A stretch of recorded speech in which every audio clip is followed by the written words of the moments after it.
Você que tem a confissão de fé aí nas suas mãos, ou no seu celular, como eu aqui, pode estar no arquivo digital, na página 22. Olhe pelo canto inferior direito, tá? Lá tem o número da página.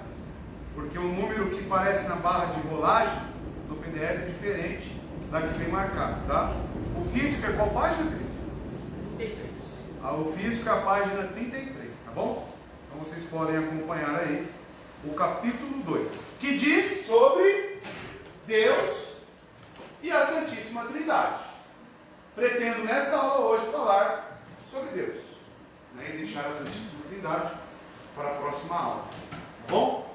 Então vamos dar continuidade. Esse aqui é o texto que está aí, lá na sua confissão. Logo no primeiro parágrafo, esse é o texto, que diz o seguinte: o Senhor nosso Deus é somente um Deus vivo e verdadeiro, cuja subsistência é em e de si mesmo, infinito em seu ser e perfeição, cuja essência não pode ser compreendida por qualquer outro, senão por Ele mesmo.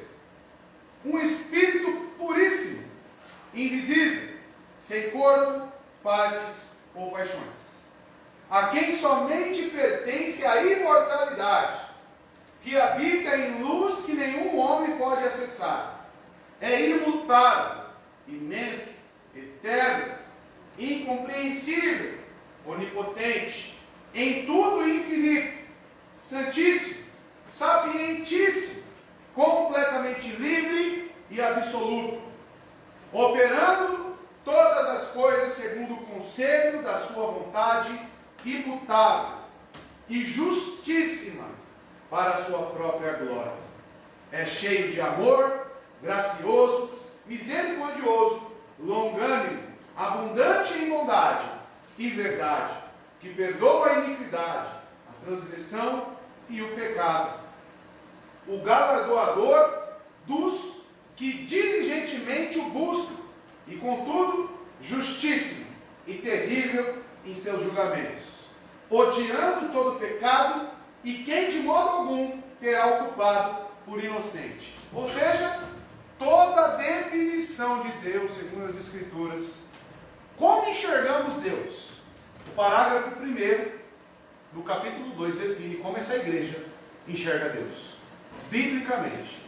Está aí todos os versículos básicos, para cada ponto eu tirei os númerozinhos, tá? Mas você pode ver na sua confissão que tem os números, e você pode consultar depois todos os versículos que trazem todos esses atributos. Eu fiz um apanhado geral, vou falar de algum deles aqui, tá bom? E aqui está a forma como enxergamos Deus. Pode passar? Talvez você já se deparou com alguma dessas perguntas, ou alguém já te fez essas perguntas. Por exemplo, quem é Deus? Quem tem filho pequeno aí, com certeza já se deparou com essa pergunta, né? Como é Deus? Lá no Tabuão, uma criança perguntou para mim: quem criou Deus? Né? As crianças fazem as perguntas mais teológicas possíveis. Então você tem que estar preparado para responder essas crianças. Como é Deus? O que significa que Deus é imutável? Deus nunca muda de ideia? Qual é o amor de Deus? Qual é a justiça de Deus? Deus sabe todas as coisas? O que é Trindade? É bíblico. Acreditamos em três deuses. O que significam as palavras essência e pessoa? Todas essas perguntas podem ser feitas diante do texto do primeiro parágrafo e também dos outros parágrafos que virão. Mas eu pergunto a vocês: quem é Deus? E aí, irmãos? Quem é Deus? Quem é Deus para você? Vai esperar a resposta? Defina Deus aí, irmão. Quem é Deus? Deus é?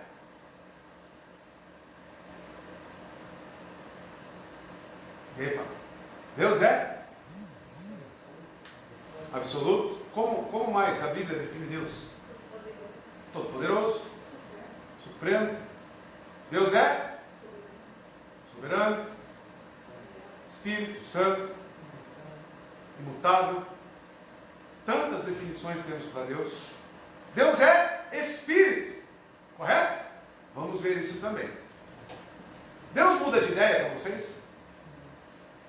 Deus muda, ele planeja algo e no meio do caminho ele para, opa, acho que eu errei, vou mudar aqui.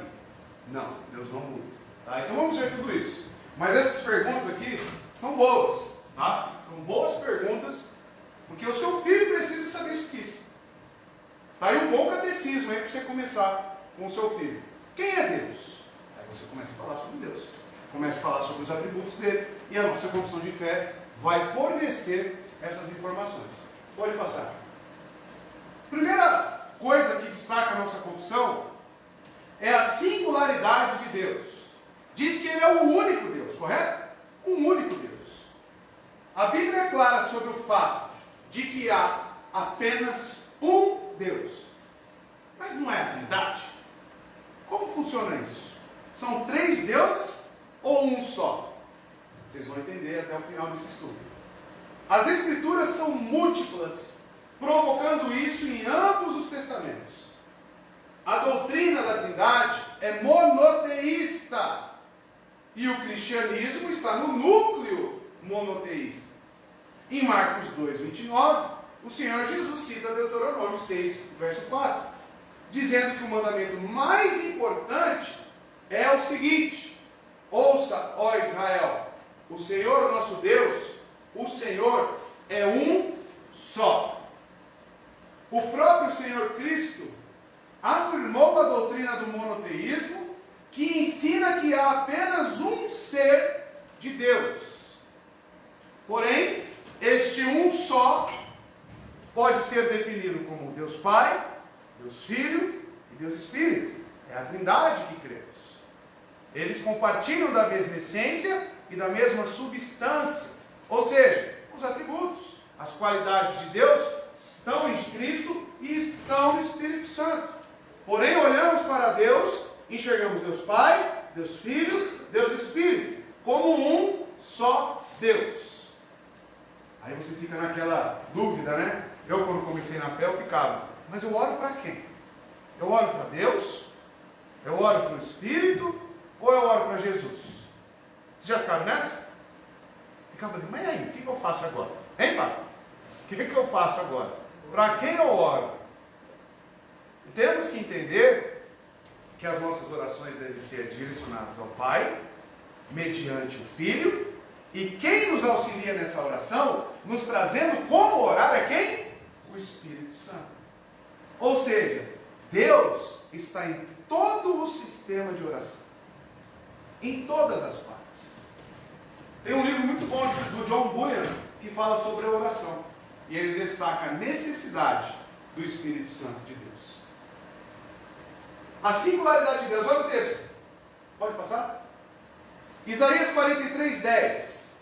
Vocês são minhas testemunhas, declara o Senhor, e meu servo, a quem escolhi, para que vocês saibam e creiam em mim, e entendam que eu sou Deus. Antes de mim, nenhum Deus se formou, nem haverá algum depois de mim. O que é destacado aqui então? A singularidade, a unicidade de Deus. Ele é único, não existe outro Deus. Como essa igreja olha para Deus? Primeiro ponto, Ele é único. Somos então monoteístas, correto? Cremos em apenas um só Deus. Tá bom? Claro que dentro da Trindade. Outro atributo que foi destacado na nossa confissão é a independência de Deus. Deus é absolutamente independente de nenhum outro ser além de si mesmo. Ele é todo suficiente dentro e de si mesmo. Deus é totalmente feliz, glorioso, santo, amoroso e alegre dentro de si mesmo. Ele não era infeliz antes da criação, nem era menos glorioso ou amoroso. Toda a vida, felicidade, glória e santidade está em si mesmo. Ele é o eu sou que eu sou, autoexistente e autossuficiente, glorioso, santo, justo e amoroso. Esse atributo também é chamado de autossuficiência ou autoexistência de Deus. Como é que você visualiza esse atributo? Antes de existir qualquer coisa, anjos, poderes, potestades, criaturas na terra, aonde estava Deus? Onde ele estava? Antes de existir qualquer coisa, ele estava onde? Fala, irmãos. Vocês são muito acanhados. Na eternidade. Como ele estava? Ocioso? Ai, está muito chato aqui. Eu preciso criar a humanidade, eu preciso criar os anjos, senão está muito chato. Aí eu olhava para Jesus de um lado, olhava para o Espírito Santo do outro, e falava, ué, preciso dar uma apimentada nessa situação aqui, preciso dar uma acalorada, preciso animar aqui o negócio. Aí ele foi e criou. Foi isso? Não. Irmãos, qual é o princípio, a finalidade e fim da existência do homem? Quem já deu uma folheada no catecismo? Nessa confissão aí. Qual é o fim final do homem? Glorificar a Deus. Opa, eu preciso glorificar a Deus. Isso significa que quando eu faço as coisas certas, que quando eu estou sendo impelido pelo Espírito Santo a cumprir os seus preceitos, eu estou glorificando o nome de Deus? Sim. Mas significa que eu estou acrescentando glória a Ele? E aquelas pessoas que desonram a Deus? Estão subtraindo algo de Deus? Ou seja, Ele não precisa de você. Ele não precisa de nada. Ele sempre foi e Ele sempre será. Ele é autoexistente em si mesmo. Ah, Ele é alegre com os seus filhos? Ele se alegra com aqueles que o buscam? Sim. Mas significa que se você parar de alegrar, Ele vai parar de ficar alegre? Não. Ele ama, porque a sua natureza é amor. Ele é a fonte de todas as coisas que nós temos. Todos os atributos transferíveis, Ele é pleno. Ele é cheio. E Ele não necessita de nada. Isso que temos que entender. É assim que enxergamos Deus. Aqui você nunca vai ouvir, olha, irmão, as suas orações fazem as comportas do céu se abrirem. Esses tipos de falas trazem um sentido de que Deus fica esperando o homem fazer algo e Deus necessita do homem para algo. O que é estranho. Deus é autoexistente, meus queridos. Deus não necessita de nada. E é assim que a nossa confissão analisa e enxerga Deus. Olha só a última parte aqui que eu deixei em amarelo. Esse atributo da independência de Deus também é chamado de autossuficiência ou autoexistência de Deus. Se toda a humanidade se reunir contra Deus, o que ela pode causar? Nada. Nada. Deus permanece sendo quem Ele é. Autossuficiente e autoexistente. Tá? Tem esse atributo aí? No primeiro parágrafo? Conseguirem observar aí? Na sua confissão? A independência dele. Ele é único e independente. Ele não necessita de nada e nem de ninguém. Bom? Ele é a fonte de todas as coisas. Pode passar? Olha lá, Romanos capítulo 11, versos 33 a 36.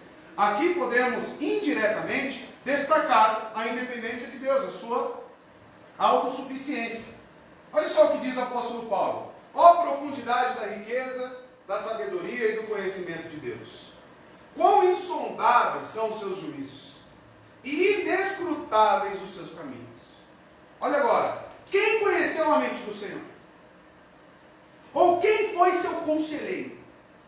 Olha como ele é autossuficiente. Quem foi que aconselhou Deus? Quem foi seu conselheiro? Quem primeiro lhe deu para que ele o recompense? Quem foi que primeiro deu a Deus? Pois dele, olha só, autossuficiente. Pois dele, por ele e para ele são todas as coisas. Vou repetir. Pois dele, por ele e para ele são todas as coisas. A ele seja a glória para sempre. Amém. Conseguiu enxergar aqui a autossuficiência de Deus? Conseguiu, irmão? Claro, mais claro que isso. Claro que tem aqui outros atributos também, tá? O conhecimento, a onisciência de Deus, que conseguimos observar aqui em Romanos capítulo 11, versos 33 a 36. Tá? Pode passar? nossa confissão também diz que esse Deus não pode ser compreendido. E isso pode trazer alguma estranheza para você. Porque a revelação especial de Deus revela. Correto? Cristo. Falamos aqui que podemos chegar ao conhecimento. Porque a plenitude da divindade habitou em Cristo, corporeamente. Colossenses diz isso. Então podemos chegar a um certo entendimento de Deus. Mas será que esse entendimento é completo? Mesmo através da revelação especial? Aí você vai lá em Romanos capítulo 1, diz que a natureza, a criação, revela os atributos invisíveis de Deus. Correto? Deixando os homens indesculpáveis. Porém, esse conhecimento através da natureza, ou seja, da revelação natural, geral das coisas, isso me traz um conhecimento completo de Deus? Não traz. É isso que a nossa confissão diz. Olha só. Definido por não ser capaz de ser compreendido, além do alcance do intelecto humano. Só Deus pode entender completamente Deus. Tudo o que sabemos sobre Ele é revelado por Ele. Não adianta as pessoas sentarem e contemplarem Deus sem estar na sólida e infalível base da palavra de Deus. Como a confissão declara, assim ensina a Bíblia, Deus é plenamente compreendido apenas por si mesmo. Obviamente não queremos dizer que Ele é absolutamente incompreensível, pois sabemos muitas coisas sobre Ele, mesmo sem revelação especial. Do mundo natural, diz Paulo, podemos conhecer seus poderes eternos e sua natureza divina. Como eu citei aqui, Romanos capítulo 1, verso 20. A revelação geral.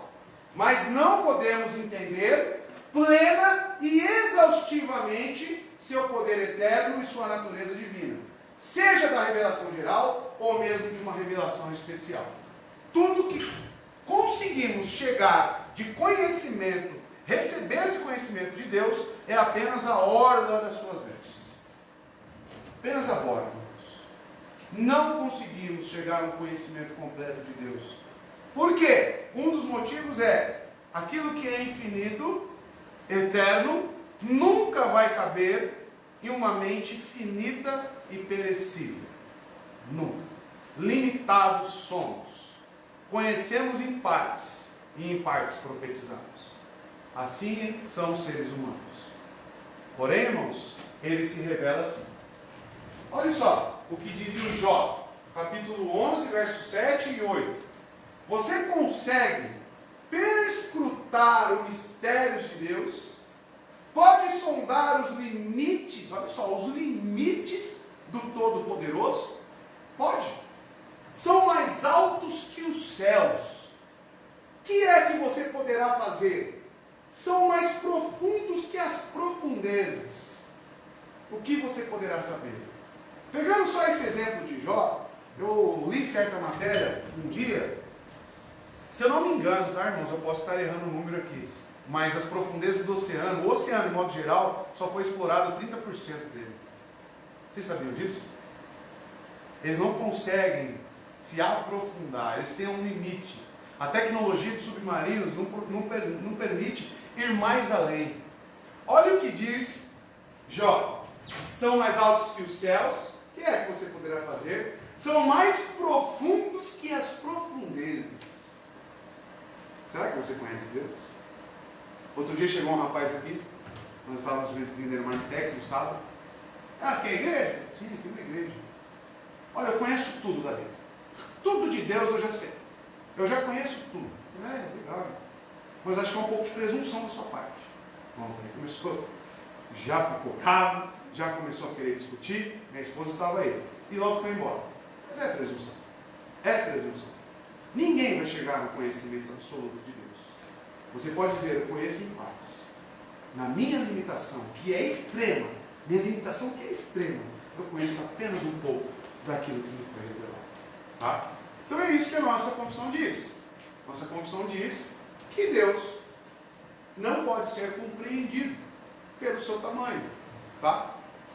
Até aqui, tranquilo, irmãos? Tudo certo? Nenhuma novidade, né? Aí chega a imutabilidade de Deus. Antes de abordar aqui, Gostaria de abrir um texto aqui em Gênesis com os irmãos. Deixa eu só achá-lo aqui. Pega sua Bíblia aí.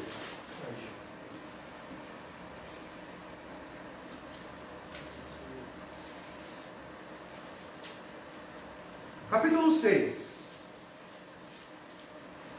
Capítulo 6, verso 5 e verso 6. Principalmente o verso 6. Quem puder ler aí, eu agradeço. Isso. Gênesis 6, verso 5 e verso 6. Quem puder ler, por favor. Viu o Senhor que era grande a maldade do homem na terra, e que toda a imaginação dos pensamentos de seu coração era má continuamente. Então arrependeu-se o Senhor de haver feito o homem na terra, e isso lhe pesou no coração. Aí, até aí. Qual que é o atributo aqui atrás? Que significa que Deus não muda. E o texto está dizendo que Deus se arrependeu. Uma primeira leitura, a grosso modo, o que a pessoa vai entender? Que Deus tinha um plano, que ele executou esse plano, e no meio do caminho ele mudou de ideia. É isso. Quem pode explicar aqui essa linguagem aqui? Cadê os seminaristas aí? Quem pode explicar qual é a intenção do autor aqui? Por que fala que Deus se arrependeu? Significa que ele mudou de ideia? Se não, por quê? E aí?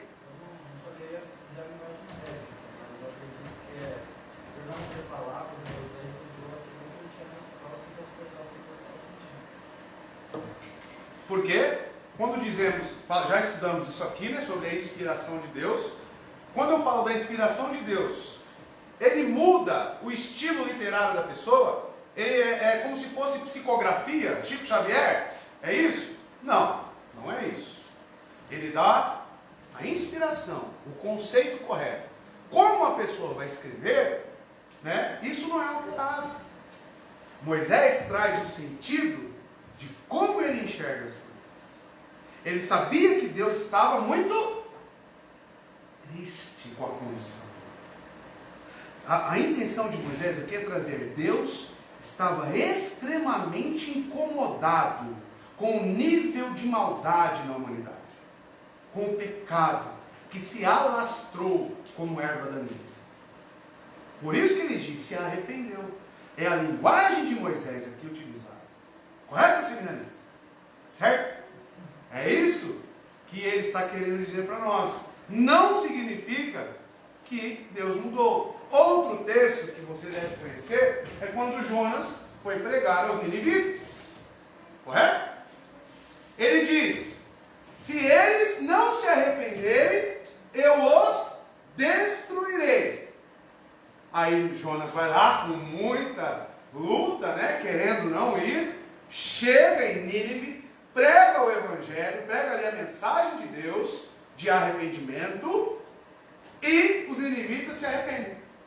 E Deus, o que parece ao texto é que ele muda de ideia, que ele não destrói.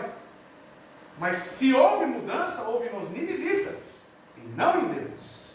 Ele diz: se eles não se arrependerem, claro que nos seus decretos, ele já sabia que iriam se arrepender. E dentre outros textos, tá? Mas vamos lá, imutabilidade de Deus.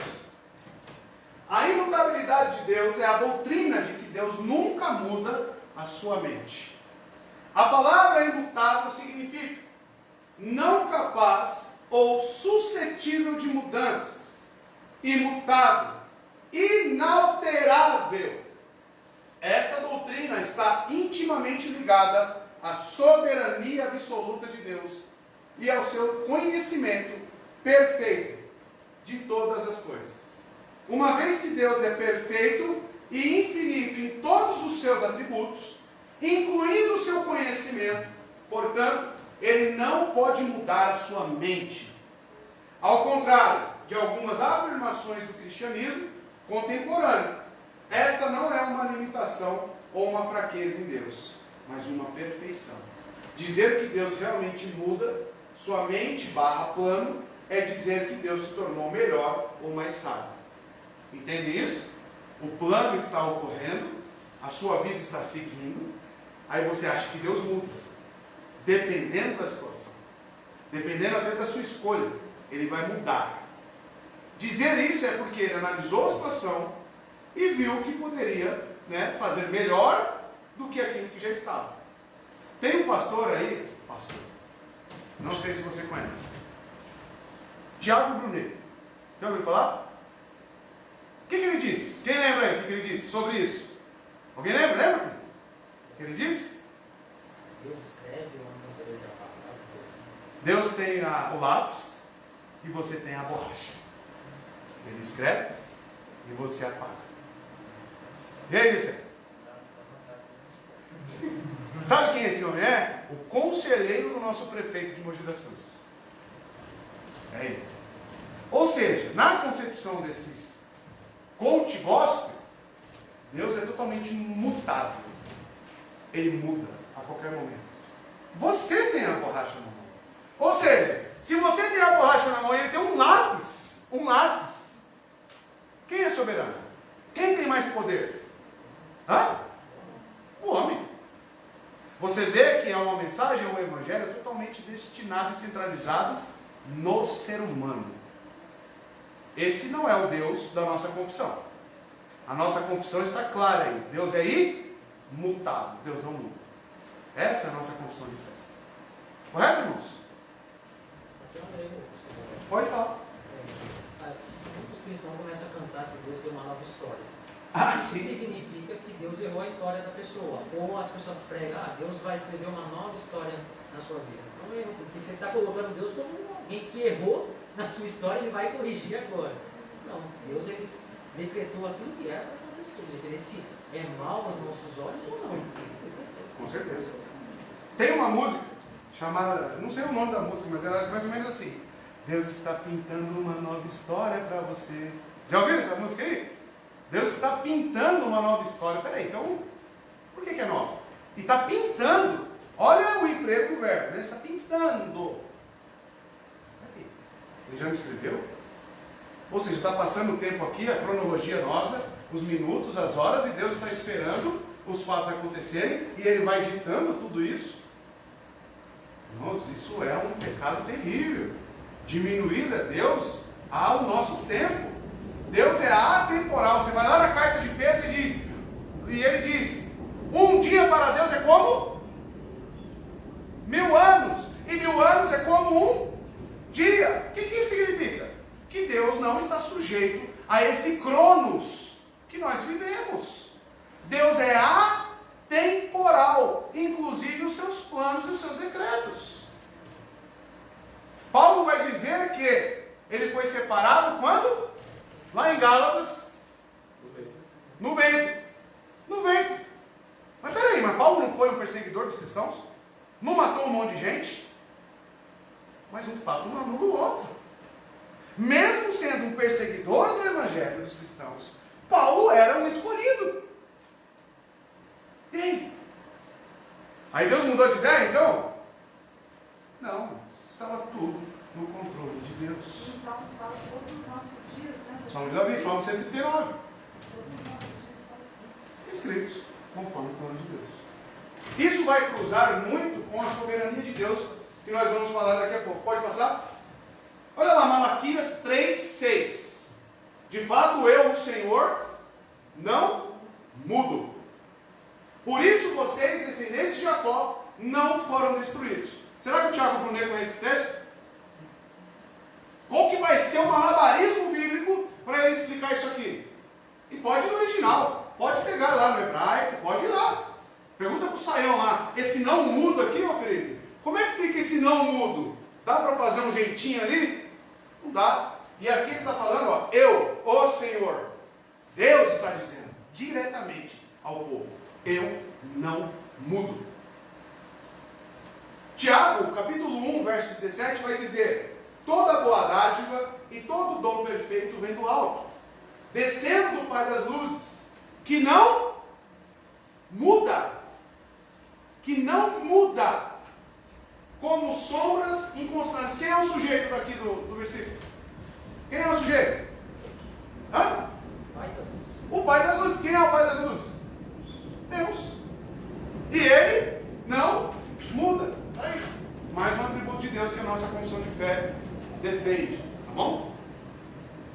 Aí vem o conhecimento de Deus. Vai conferir, né, irmão, a sua confissão.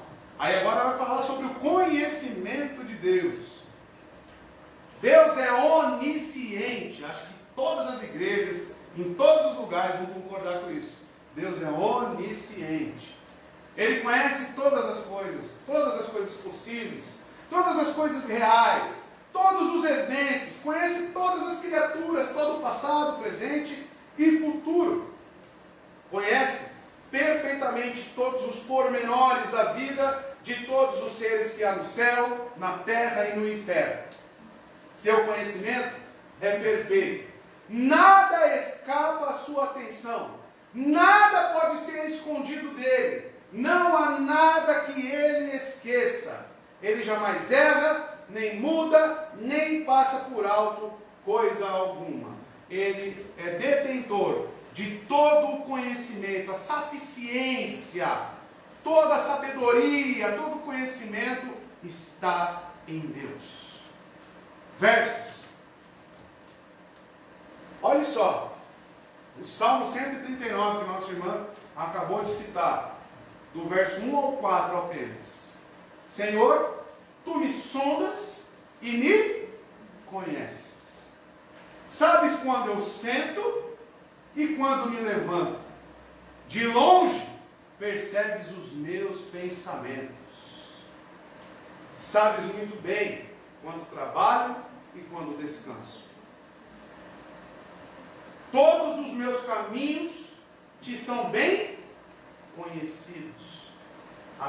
Antes mesmo que a palavra me chegue à língua, tu já conheces inteiramente, Senhor. Esse é o conhecimento de Deus. Este é um atributo glorioso do nosso Senhor. Este atributo nos dá descanso, irmãos. Este atributo nos coloca em uma confiança cada vez maior no nosso Deus. Ele conhece aquilo que estamos passando. Ele sabe quando você senta e quando você levanta. Ele sabe quantos fios de cabelo tem na sua cabeça. Esse é o conhecimento do nosso Senhor. Não existe nada que passe por alto. Nada. Porém, muitas das vezes, devido ao pecado, duvidamos de Deus. Acho que você errou nisso aqui, Senhor. Não. Olha essa situação. Olha o que está acontecendo na minha vida. Eu não concordo com isso. Você está questionando e atacando o quê? O conhecimento de Deus. Fora outros atributos. Tá? Deus sabe. Deus conhece. Até aqui tranquilo? Tudo certo? Alguma novidade até agora? Não? A espiritualidade de Deus. Aí a confissão diz que Deus é Espírito. Correto? Deus é Espírito. Significa que Ele é imaterial. Imaterial. Invisível. E imortal. Ele não é limitado pelo espaço. Tem espaço? Você consegue pegar Deus e colocar Ele num lugar? Não. Você não consegue. Ele não é um homem que tem partes do corpo. Quando nos dizem que somos criados à imagem de Deus, isso não significa que nos parecemos fisicamente com Deus, mas que representamos Deus. Nós, em certa medida, espelhamos Deus no que Ele faz, e não que nos pareçamos com Ele. Deus não é feito de coisas, nós somos.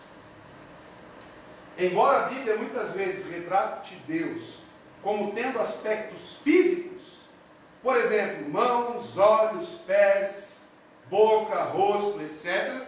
Já viram um verso falando? Deus virou o seu rosto. Deus estendeu a sua mão. Isto é Deus se comunicando conosco de maneiras que poderíamos entender. Vem muito de encontro com a literatura aqui de Moisés, a forma como ele escreveu o arrependimento. Tá? Então os autores bíblicos vão trazer essas expressões humanas para que possamos entender o agir de Deus. Não significa que Deus tem braço, tem olho, tem rosto. Tá? Comunicando conosco de maneira que poderíamos entender e não descrevendo a realidade do que ele realmente é. Por quê, irmãos? Por causa dos textos que eu vou apresentar para vocês. Deus é Espírito. Aqui tem uma definição de Deus. E é necessário que os seus adoradores o adorem em espírito e em verdade. Então, se eu pegar, irmãos, isso quebra qual mandamento?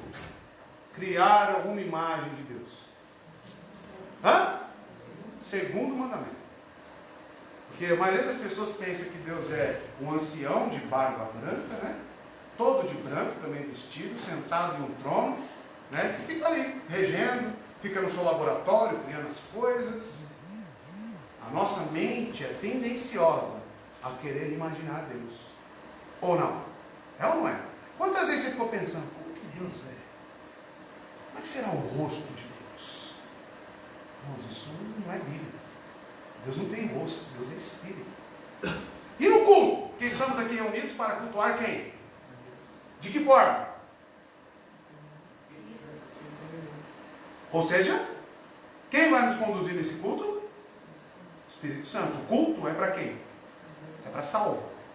Ou seja, é para pessoas que têm o Espírito Santo de Deus. Uma pessoa que não tem o Espírito Santo de Deus pode cultuar a Deus? É possível isso? Não, porque não tem o Espírito. E em verdade, princípio regulador do culto. Conhece? Só fazemos aquilo que a palavra prescreve. Talvez você estranhe a forma como cultuamos. Você fala, é muito quadrado esse culto.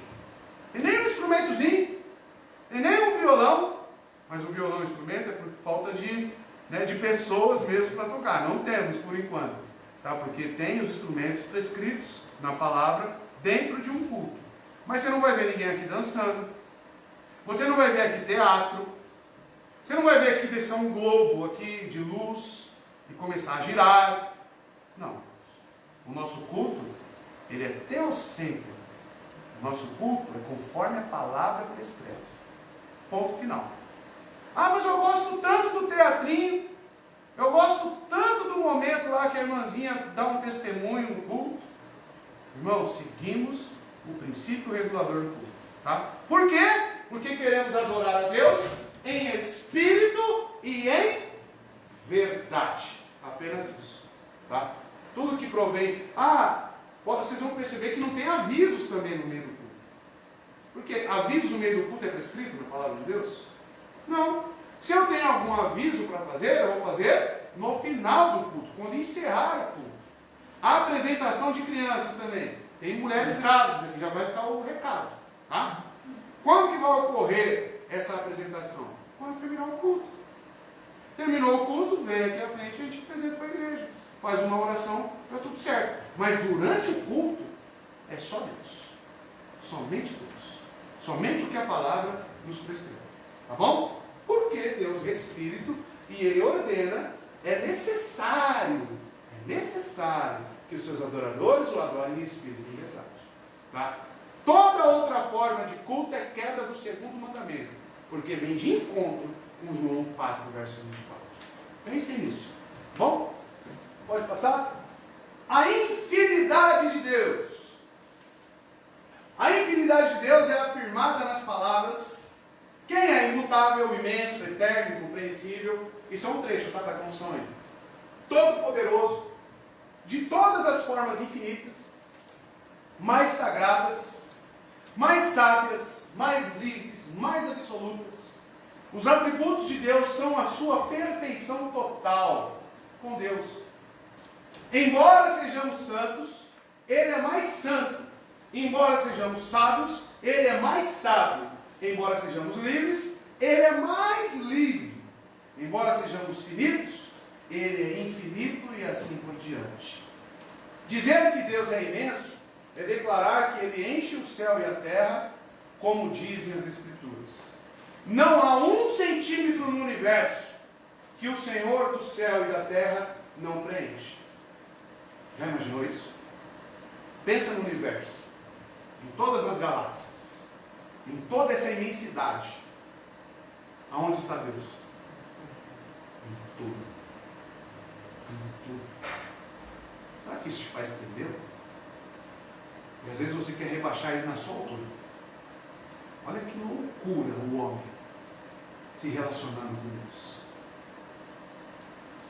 Embora não há um centímetro, irmãos, no universo que o Senhor do céu e da terra não preencha. Ele é imensurável e ilimitado, não só em seu ser, mas também em suas perfeições. Sua grandeza é imensurável e ilimitada. Dizer que Deus é imenso é também dizer que Ele é onipresente. A imensidão de Deus. Textos. Jeremias 23, verso 24. Poderá alguém esconder-se sem que eu o veja? Pergunta o Senhor. Não sou aquele que enche, olha só, enche os céus e a terra? Pergunta ao Senhor. Como é que você vai se esconder de Deus? Como, irmãos? Lá em 2 Crônicas, capítulo 6, verso 18, quando Salomão termina o templo e começa a orar, ele diz: mas será possível que Deus habite na terra com os homens? Os céus, mesmo os mais altos céus, não podem conter-te. Muito menos este templo que construiu.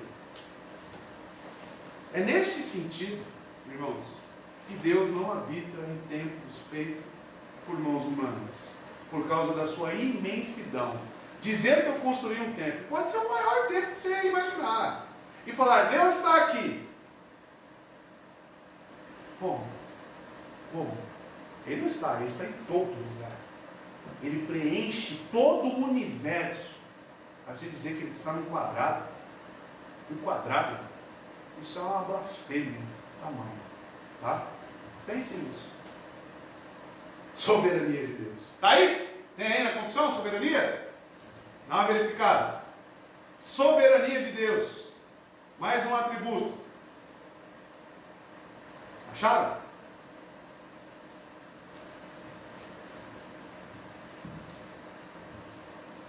No parágrafo 1. Nada, filho? Não tem a livre e espontânea vontade no seu conselho, na sua ação?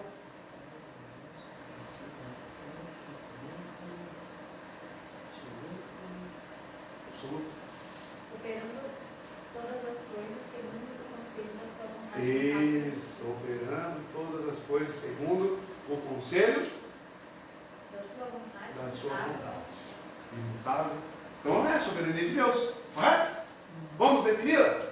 Definir a soberania de Deus como o exercício da sua supremacia. O que é a supremacia, irmão Vitor? Você lembra? O que é? O fato de Deus ser supremo sobre todas as coisas, e a soberania é o exercício e a aplicação dessa supremacia que Ele tem sobre tudo. O que é ser supremo sobre todas as coisas? Não há nada acima dele. Ou seja, ajudem o Vitor aí. Supremacia de Deus. O que é a supremacia de um rei? Acima de tudo, detentor, possuidor de tudo. Alguém consegue roubar de Deus? Por quê? Tudo é dele. No mais que você vai fazer é trocar de local. Você vai tirando daqui e vai para outro lugar. Ninguém rouba Deus. Deus é supremo, detentor. Todas as coisas são dele, para ele. Todos os fins convergem em Deus. Isso é a supremacia. Tá, mas isso é uma coisa, ele ser detentor, possuidor.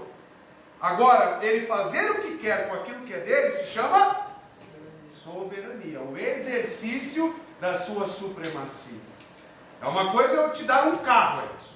Eu te dou um carro, mas você não pode dirigir. Ou seja, você tem supremacia sobre o carro, que é seu, você governa sobre ele, mas você não pode utilizá-lo. Entendendo? Aí eu fico limitado. Então você não é soberano sobre as suas coisas. Deus, Ele tem supremacia e soberania sobre todas as coisas. Sendo infinitamente elevado acima de todas as criaturas. Não sujeito a ninguém. Não influenciado por nada. Absolutamente independente. Deus age como lhe apraz. Como Ele quer. Ninguém consegue frustrá-lo, nem o impedir. O sentido da soberania divina é que Deus é Deus de fato, bem como é de nome, que Ele ocupa o trono do universo, dirigindo todas as coisas, fazendo todas as coisas, segundo a sua vontade. Alguma coisa pode impedir Deus de agir? E o seu livre-arbítrio? Pode? A sua vontade? Pode? Mas Deus coloca pecado dentro de nós? Não. Os decretos utilizam a palavra concorrem com essa livre vontade do homem.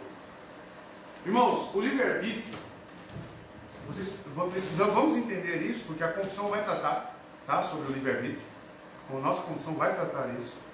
Mas é algo que é muito mal compreendido, o livre-arbítrio. O livre-arbítrio não existe. Ele existe. Porém, você precisa saber o que ele é e como ele age, como ele está dentro de nós e como nós lidamos com ele. De que forma? As nossas escolhas são más e boas? Em que condições isso pode ser mal e bom?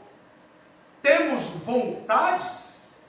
Temos o que chamamos de livre agência? Afinal, hoje você escolheu qual roupa você vir para o culto. Hoje eu vou colocar esse terno. Ou não. Ou seja, em certo sentido, você tem escolhas. O que você deve analisar é em que elas são sujeitas. Elas são escravas de alguma coisa? Elas são limitadas em alguma coisa? Como que eu sou influenciado ou se eu não sou influenciado? Então não cremos aqui que não existe livre-arbítrio. Nós não cremos, como a maioria das pessoas hoje creem, que o livre-arbítrio é uma capacidade que o homem tem, inclusive de mudar e alterar o seu futuro, com a sua escolha. Isso nós não cremos. E que também a sua escolha é livre do pecado. Ou seja, que o homem tem plenas condições de fazer coisas boas, inclusive buscar a Deus. E isso a palavra condena e diz que não é. Esse tipo de livre-arbítrio nós não cremos. Não cremos. Nós cremos sim que o homem tem vontades, e a Bíblia diz que nós temos vontades. Temos responsabilidades de escolha, inclusive, porém como que isso é exercido? Tá? Mas nós vamos falar sobre isso. Mas quando eu penso na soberania de Deus, a primeira coisa que é atingida em nós é as nossas escolhas. Se Ele é soberano e faz tudo o que Ele quer, como é que isso concorre com as minhas escolhas? Com as minhas decisões? Como que eu vivo juntamente com a soberania de Deus, com os decretos de Deus? Se tudo já está decretado, por que eu estou aqui então? Eu vou fazer algo aqui, então eu sou uma marionete, eu sou um robô. Tudo isso, irmãos, precisa ser analisado à luz das Escrituras. E vamos abordar isso nos pormenores, nas minúcias, quando abordarmos aí a livre agência do homem, né? O livre-arbítrio, como você queira. Olha os textos.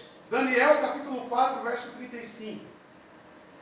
Todos os povos da terra são como nada diante dele. Ele age como lhe agrada, com os exércitos dos céus e com os habitantes da terra. Ninguém, olha como eu deixei amarela ali, ninguém é capaz de resistir à sua mão, nem de lhe dizer o que fizeste. Soberania. Daniel capítulo 4, verso 35. Mais um, Isaías 46, verso 10. Desde o início faço conhecido o fim, desde tempos remotos o que ainda virá. Digo, meu propósito ficará de pé, e farei tudo o que me agrada. Lá em Jó, capítulo 42, vai dizer que os planos de Deus não podem ser frustrados. Ninguém frustra os planos de Deus. Aí o camarada fala que o homem tem uma borracha na mão. Difícil, né, irmãos? Acreditar nessas coisas e confrontar com esses textos, né? Difícil. Você pode analisar contexto, você pode, porque esse trabalho já foi feito antes de trazer para cá. Né? Pode analisar o contexto, no original, né? Esse trabalho já foi feito. Pode passar? O amor de Deus. Eu vou parar aqui, irmãos, que já é 18h53. Você ir no banheiro, tomar um cafezinho, né? Uma água e depois retornar aqui para o culto. Tá bom? Até aqui, irmãos. Tranquilo? Alguma dúvida? Se teve, depois pode procurar, pode falar comigo. Tá bom? Mas estamos tratando aqui dos atributos de Deus conforme a nossa confissão. Amém? Deus abençoe. Toma